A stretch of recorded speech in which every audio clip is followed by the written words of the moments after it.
Salut tout le monde et bienvenue aujourd'hui sur une nouvelle vidéo sur la chaîne YouTube. Après avoir présenté les matchs de football de la nuit du 23 au 24, du 24 au 25 et du 25 au 26, après la présentation, c'est les débriefs. On va devoir maintenant débriefer les matchs de football et c'est pour ça que je vous les fais avec vous dans cette nouvelle vidéo. Donc on est parti avec, on va commencer directement par un des gros matchs. C'était également un match incontournable, c'était entre le Brésil et l'Uruguay. Ils affrontaient pour le compte de la 5e journée. Pour la qualification de la Coupe du Monde en 2018 en Russie. Le Brésil menait 2-0 au bout de 30 minutes de jeu, mais s'en fait reprendre grâce à Edinson Cavani qui reprend un ballon de demi-volée. Et puis après un but à la 47e de Luis Suarez sur un angle fermé à bout portant, il bat le gardien. L'Uruguay même à 85e, c'est sur un mauvais ballon encore une fois de David Luiz qui était nul, on va pas se mentir.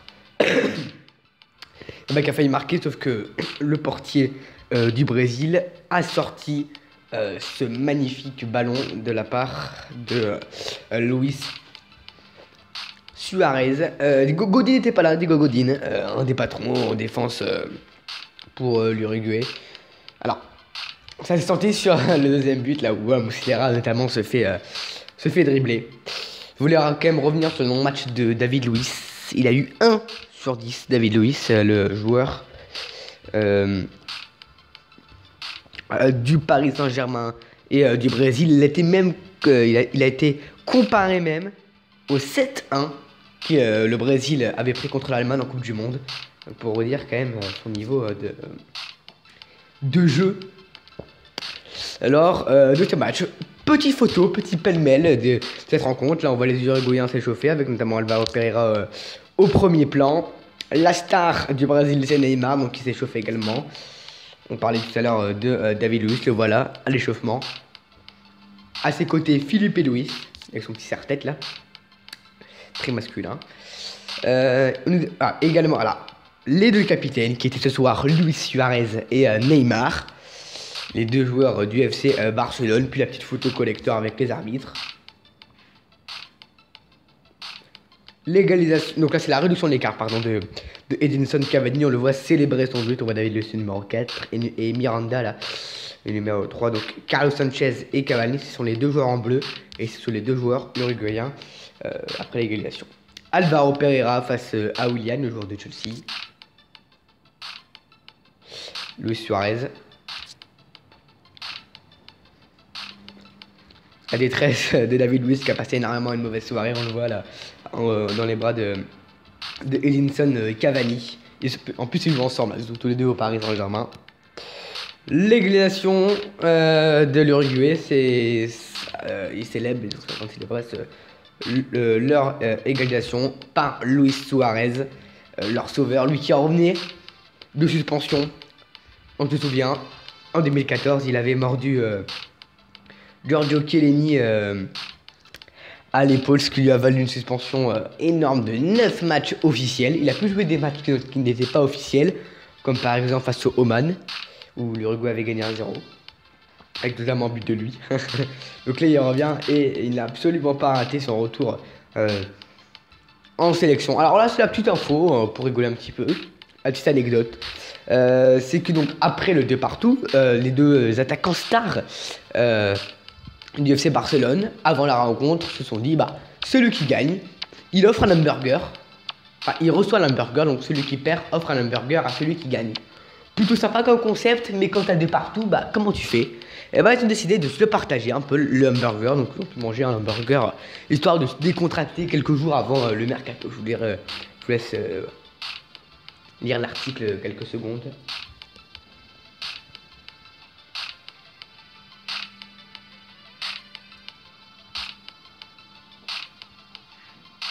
Donc on les voit là, Neymar avec Suarez, Neymar et donc après c'était Luis Suarez, c'était avant sa suspension. La photo qu'on voit en bas à droite, pour votre droite, pour regarder l'écran, ça c'est Suarez avant la Coupe du Monde, avant sa morsure, donc pendant la Coupe du Monde. Et quand il est à côté de Neymar, c'est hier lors du match. C'était dans le gros choc également. Argentine, Chili-Argentine, le Chili qui ont perdu 1-2 contre l'Argentine. L'Argentine qui a plus ou moins pris sa revanche, hein. Ils avaient perdu, on se souvient, en finale de Copa América. On se souvient, au tir au but. Donc là, il mène 1-0 le Chili avec ce magnifique but, mais malheureusement, les Argentins sont revenus avec un superbe but, mais magnifique. Je vous le recommande pour vos yeux. Angel Di Maria, le joueur du Paris Saint-Germain, il nous met une enroulée du carne, boum. T'as rien compris à ta vie, il te l'a mis. Et après, le but est de Gabriel Mercado qui nous l'a mis à la 25e, et après le reste, il n'y a pas eu grand chose. Oh, petit pêle-mêle également, petite photo de cette rencontre. Donc là, on voit Messi face aux Chiliens.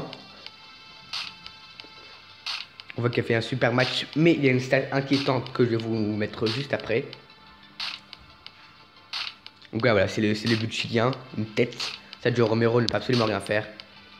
Et voilà, le magnifique but de Di Maria, il est là. Ici, là, enfin, je sais pas, je peux pas vous passer du doigt, mais il met une enroulée. Regardez, vous voyez un peu le ballon, le gardien qui plonge. Regardez, hop, on va revoir sur un autre plan. Il plonge le gardien, mais le ballon, il est tellement lucarne qu'il est... il est tout simplement super bien joué. Et à but, hein, c'est incontestablement... Voilà, et là donc Messi le sauveur qui se prend en photo avec, les autres joueurs, mais il est même au star auprès d'autres joueurs quoi. Voilà, je vous parlais de la stat inquiétante tout à l'heure, bah voilà. Après 77 matchs en sélection, Messi avait toujours frappé au moins une fois au but. Et bah hier soir, il a absolument pas frappé, il a pas tenté sa chance. Alors si lui veut atteindre le niveau de Maradona dans les cœurs argentins, bon... Ce match, si on parle niveau tir, ne restera pas dans les annales. Même s'il a fait un super match dans la distribution du jeu, en meneur de jeu, il a vraiment été super. Et je pense que c'est ce que lui demandait le sélectionneur. Il a vraiment fait des bonnes passes pour Agüero, il a bien décalé Di Maria. Dans le jeu, il était super. Mais par contre, en attaque, bah, il n'a pas frappé au but, quoi. Bon. Il a quand même été, sinon, assez bon. Les autres matchs, c'est l'Équateur qui est toujours premier, le Venezuela toujours dernier, puisque l'Équateur ont perdu leur premier point en route pour cette qualification pour la Coupe du Monde. Ils ont fait 2 partout, également même score entre le Venezuela qui a pris lui son premier point. Donc c'est pas voilà, ils ont pris leur premier point, ils ont le calvaire avec 0 points au bout de 4 journées. Continue à pendre de gars pour aller à Venezuela. Et puis tiens, au passage un autre match, la Colombie qui ont gagné 3-2 contre la Bolivie dans les dernières secondes de jeu. Je vous laisse lire intégralement l'article.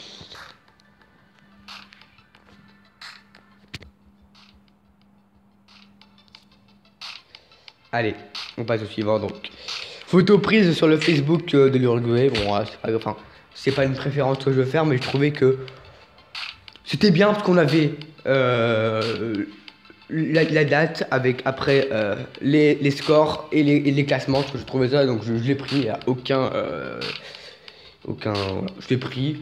Ça aurait pu être sur le Facebook du Brésil. Bon, ça c'est sur l'Uruguay. Bon, bon, c'est pas grave. Bon.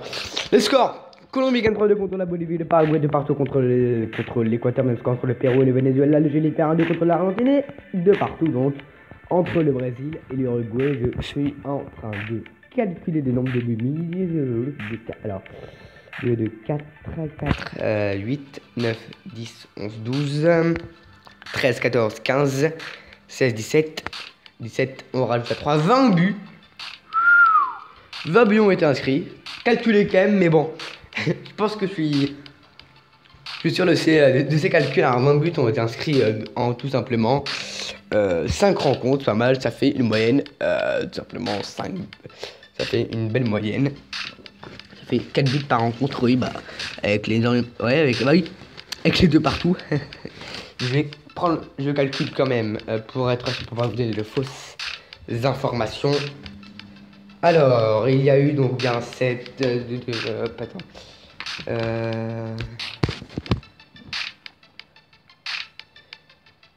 Alors là, je calcule. Et ben il y a eu 20, et bah bravo. C'est bon, bah super, j'ai eu mon diplôme, maintenant je rigole. Le classement, vous l'avez, je vous laisse un peu le consulter avec l'Équateur qui est premier, 13 points, dernier le Venezuela, 1 point. Les qualifiés pour l'instant, l'Équateur, l'Uruguay, le Brésil et le Paraguay et l'Argentine, lui. Donc comme j'avais dit dans la vidéo d'avant, le 5e OA, un barrage intercontinental.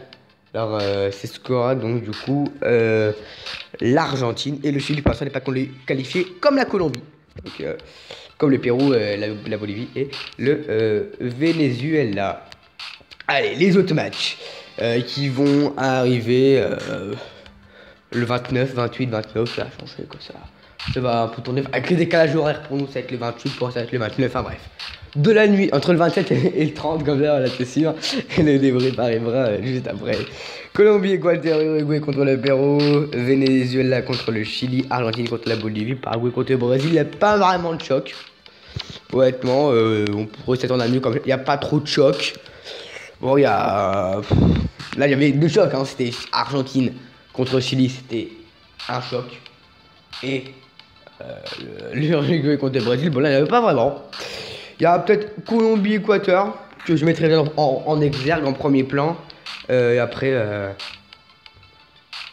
pas trop. Peut-être Paraguay-Brésil. Bon, bah, je ferai, ça sera un peu plus court qu'aujourd'hui, parce que là, il y a vraiment deux gros chocs. Donc, voilà. En tout cas, merci pour avoir suivi cette vidéo. Comme la vidéo, je la poste le lundi de Pâques. Bah, je vous souhaite une bonne fête de Pâques, un petit poussin. Effet Snapchat. Plutôt bien réussi. Et donc du coup si vous regardez le mardi par exemple, bah du coup ce sera plus Pâques, mais bon c'est pas grave. En tout cas je vous remercie d'avoir regardé la vidéo jusqu'au bout. Le Facebook c'est dans le lien dans la description. Pour également t'abonner à la chaîne, c'est également non là il suffit en dessous en fait, juste en dessous il y a un petit bouton subscribe, on clique dessus et ça sera super, parce que le problème c'est que si je vous mets les liens si vous êtes sur téléphone, comme beaucoup sont sur téléphone, sur iPhone, Samsung, on peut pas cliquer, on peut cliquer, mais ça va pas le mettre sur la page, il n'y a que sur internet, donc du coup je le fais pas, vous n'avez qu'à cliquer en dessous, c'est voilà. En tout cas je fais ça là, une prochaine vidéo qui arrivera dans les prochains jours, déjà qui arrivera normalement demain ou après-demain pour présenter les différents matchs, et quelques jours après il y aura des vidéos pour les résultats, pour débriefer les matchs, et puis après on sera tranquille, enfin pas tranquille mais il n'y aura plus de matchs jusqu'avant septembre de mémoire s'il y aura des